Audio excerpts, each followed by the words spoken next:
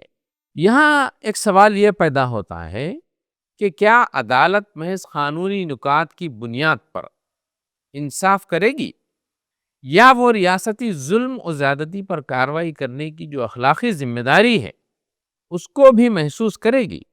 اگر عدلیہ اپنے اختیارات کے باوجود ظالم پولیس افسران کے خلاف سخت کارروائی کے احکامات دینے سے گریز کرے گی تو پھر عام شہری کس کے در پر انصاف کی فریاد دے کر جائیں گے؟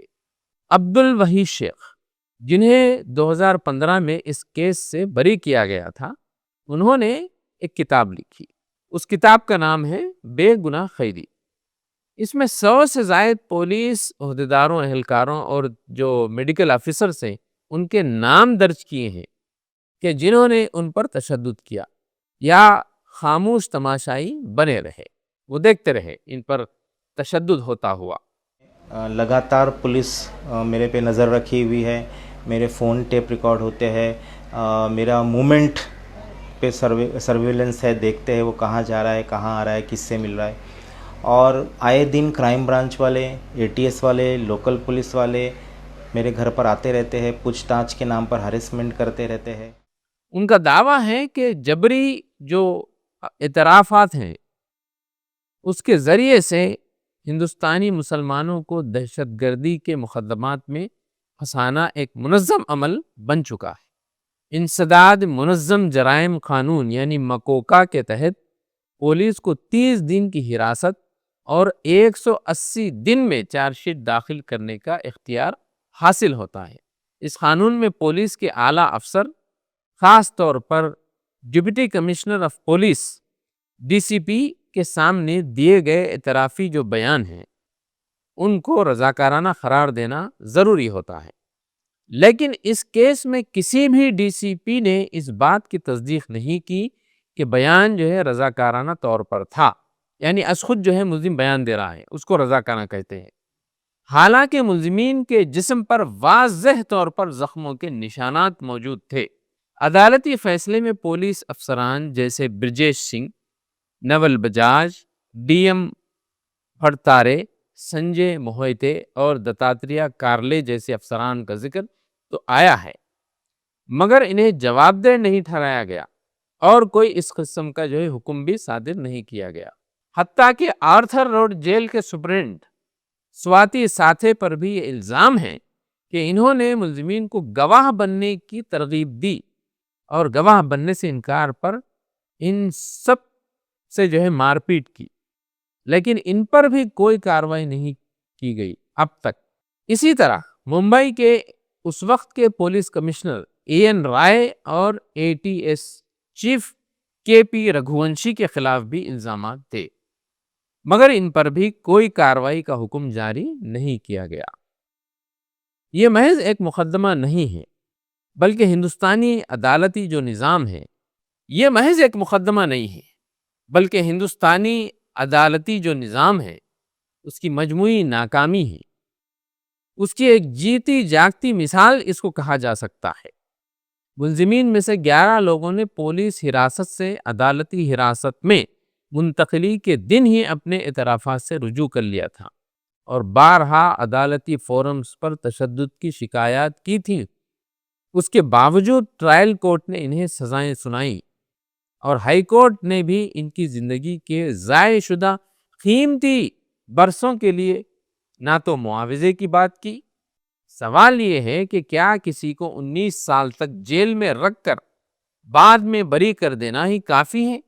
کیا ان کے خاندانوں کے دکھ، ان کے بکھرے ہوئے خواب اور نظام انصاف پر سے اٹھ چکے عوامی اعتماد کو بحال کرنے کے لیے ریاست اور عدلیہ کو کوئی جواب نہیں دینا چاہیے۔ ایک اور سنگین پہلو اس میں پوشیدہ ہے کہ اس جرم کے اصل مجرم کون تھے۔ جب یہ لوگ بری ہو گئے ہیں تو اصل مجرم کون تھا؟ اب تک اس کا کوئی سراغ نہیں مل پایا۔